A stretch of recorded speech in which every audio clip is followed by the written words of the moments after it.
Let me show you how you guys can add admin to your page. For that, click on menu at the bottom right of your screen and then go inside your Facebook group which you are already admin or are a leader of, because you cannot just add random people on random groups. You have to own the group. So I'll go into my HTG group and I will click on switch at the bottom right corner. And now I'm inside my group. Over here, I will click on the three dot at the bottom right corner again, or aka my profile picture.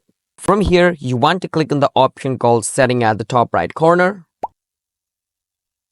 And from here, you want to click on page access, or you want to search for page access. And click on page access option. Here you can see the add new button. Click on add new. And click on next at the bottom. Over here, you want to search the person's name. Once you see the person, click on it. And over here, it says allow this person to have access to full control. Turn that on. That basically means he's going to be the admin of this page. Click on give access. And enter the password of your Facebook account and click on confirm. And once he accepts the access, he will be the admin of the page. That's how to add admin to a page. Subscribe to our channel for more videos like this.